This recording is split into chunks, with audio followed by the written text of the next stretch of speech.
All right, the Paris2Ancaster recap video finally happening right now. There's a whole bunch of obstacles that I actually had to get through to actually get my training in for this race. I was trying to come in the top 30 this year, and so I want to make sure that I was actually ready for it. Now, I did have the proper bike for it this year. I've got my GT Tiagra, which is GT's enduro kind of gravel bike. I got some new tires for it, so with added tread, it was easier to get on some of those dirt mud trails earlier in the season. So the bike right now, I've done a couple videos on this guy. My big review I did last year when I wasn't totally sure on how big the tire size you could go. Safely, you can go up to a 33C on the GT grade Tiagra.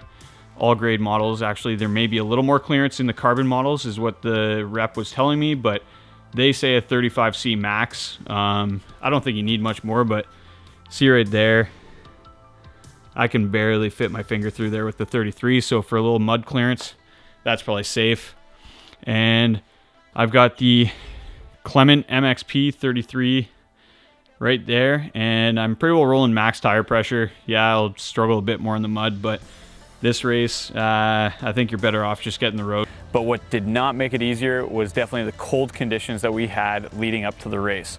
It's always a bit of a crapshoot. You never know what you're gonna get, but this year was especially bad because we had an ice storm about a week after Easter weekend, which meant that I was riding in the snow in mid-April. So that definitely made it a little more difficult. Another thing that made it difficult was the fact that I didn't have the riding gear to actually ride in that type of condition. So I actually had to order some winter riding gear for mid-spring. It was just crazy. Right now I've got a full Gore-Tex jacket and some nice wind stopper leggings. Just keeps you nice and warm, dry, and keeps the wind off of you. So again, you can just experience that ride and have a much better time out there. But then work life gets in the way. I got super busy with a ton of production projects that I had going on. A lot of weddings I still needed to edit, as well as doing a lot of work for commercial companies now. Just kept me pretty busy and made getting on the bike tough, which a lot of people already know about. But I also don't have a gym membership, and I don't have a spin bike to even get in those rides after the fact. So what I did was I started running to at least get my lungs at the right capacity, and got my rides in when I could. So I probably got about 10 to 12 rides in before the race, which wasn't nearly enough, but definitely better than nothing.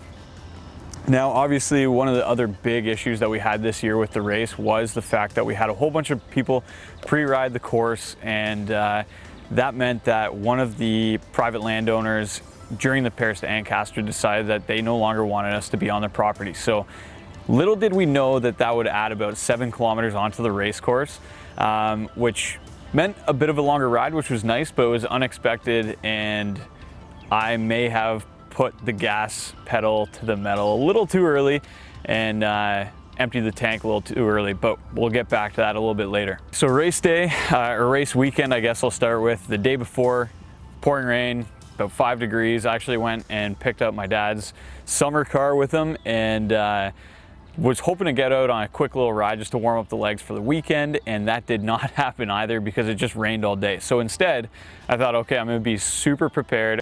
All right, well, race day is tomorrow. Got my plate. Bike's tuned up, wheels are trued, organizing the car. Almost good to go. I'm gonna pack my Camelback, repack it, make sure everything's in there.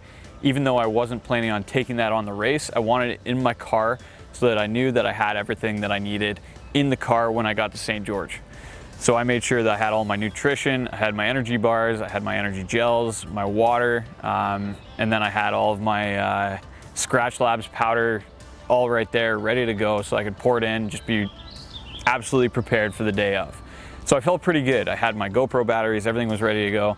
Morning of, I decided that instead of taking the shuttle, even though I paid for it, no one else I knew was going to be taking it, and my cousin's boyfriend Brad was doing the race for his first time and was going to get his mom to actually drive him out to St. George.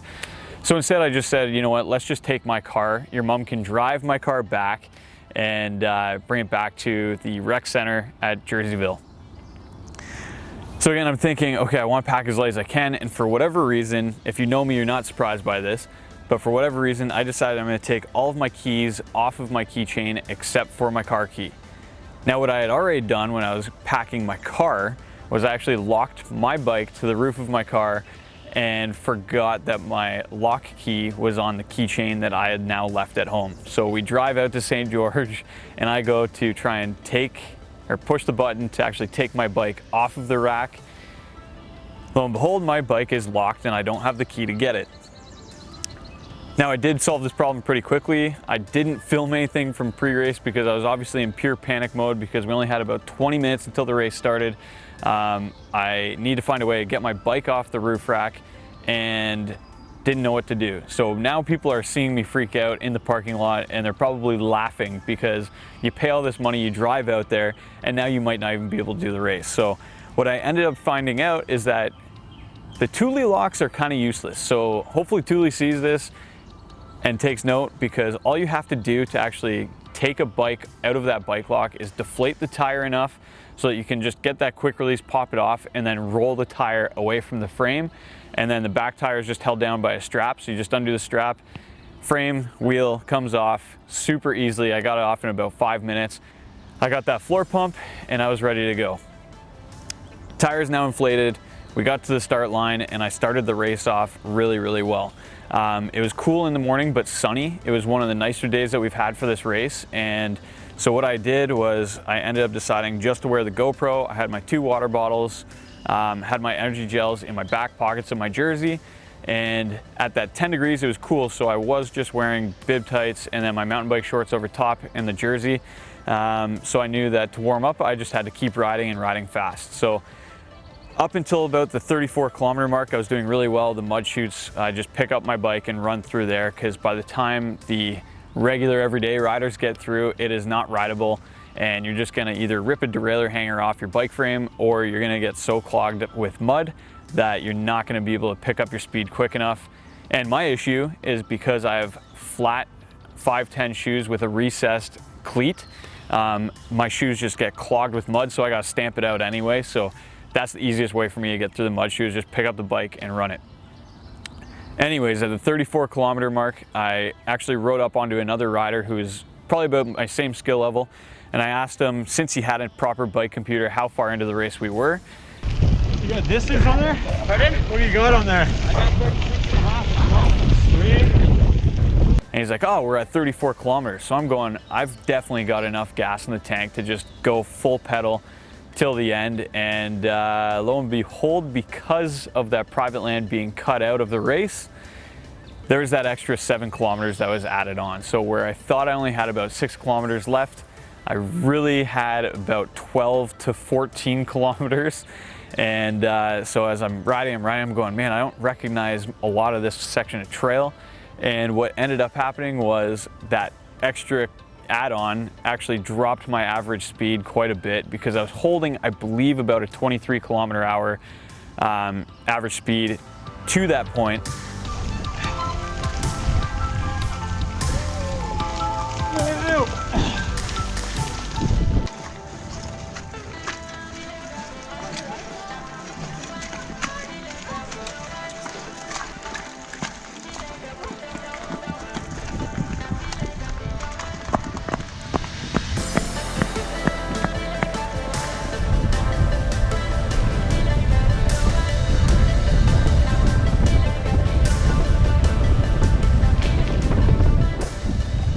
But then I started to lose gas and lose momentum, and I think I ended up with about a 20 kilometer hour average.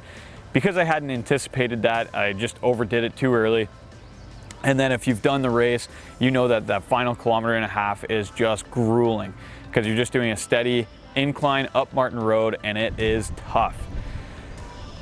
So at that final little bit, I'm just trying to stay on the bike as much as I can. And when I got to Martin Road, there's one small section where I talked about in the race or the course preview, which you'll see at the end of this video. You can click on the link that takes you to it. There's this little hill that's just slick, greasy mud, and you have to get off your bike, run it up there, and then hop back on.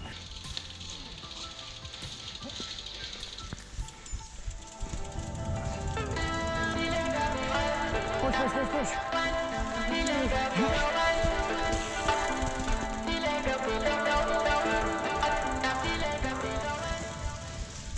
But from that point on, I said, I'm not getting off the bike no matter what happens. You're kind of at the point where you just want to finish the race and you want to try and finish on 2 wheels. So. Yeah, oh yeah. I've pre-ridden this a couple times now.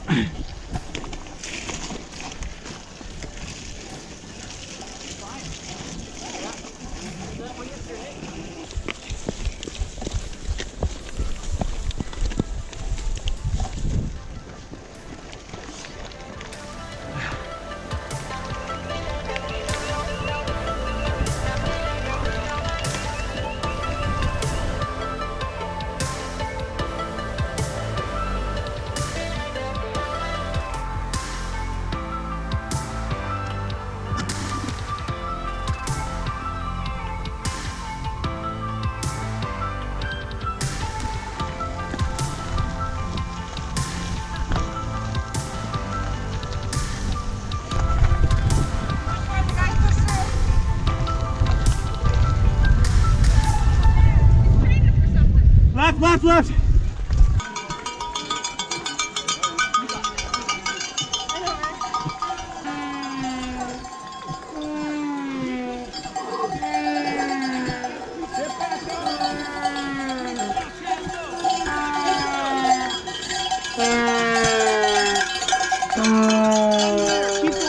Keep going. Keep pushing. Keep pushing.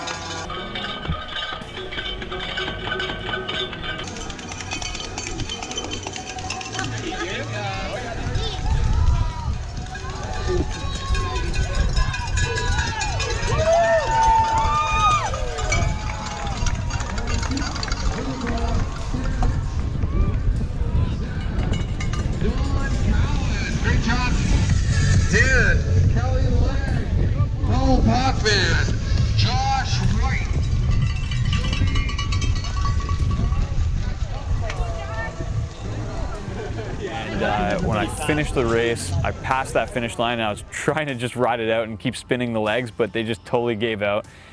I just tipped over, collapsed a bit, happened to collapse right next to the paramedic and first aid tent. Now, there was a paramedic that was out there and I saw him kind of slowly walking over. I'm just breathing heavily. Apparently I was pretty white in the face, so the paramedic just kind of said, "Hey buddy, why don't you just come sit over here with us?" So he got me inside the tent and gave me some water. So a big thanks to the paramedics and all the first aid, first responders that are there. For those of us that either injure ourselves or just totally gas ourselves to where we just need somewhere to hang out and stay conscious. So, results. I did not come in the top 30. I knew it was an unrealistic goal, but I knew that by setting that unrealistic goal that it would force myself on the race course, by making it public, that it would force me to push myself a little harder than what I would have expected. And it gave me the best result I've ever had. Last year I finished in 1 hour and 59. This year I finished in 1 hour and 57 something. I'll put up the actual results. But that's with that additional 7 kilometers that I still finished 2 minutes faster than last year. So a big part of that was definitely the bike, and also that I got out training. It makes a huge difference. So I ended up coming in 68th out of 701. I'm super happy with those results. And next year, 2019, I'm definitely gonna keep going for that top 30 finish. Let's say top 20. Why not make it top 20? I know I can do even better if I get out training even earlier. So I just want to say a huge thank you to all the race volunteers and to the race organizers, Tim Farrar and John Thorpe. This race has been going on almost as long as I've been alive, and in the 4 years that I've been doing it now, I'm 29 now, it just keeps getting bigger and more fun. No matter how bad the conditions are, you're out there with a few thousand other people who are in that same boat, and there's definitely that sense of camaraderie that I really like, and I can't wait to do it again. So hope you enjoyed this video. If you did, feel free to throw the thumbs up, give me a like, throw some comments down with some of your favorite race memories. Anyway, I'm now rambling. I'm at Christie Lake, just getting out for a ride this morning before I head into the office. So again, throw me that like, comment down below. Would love to hear some of your stories as well.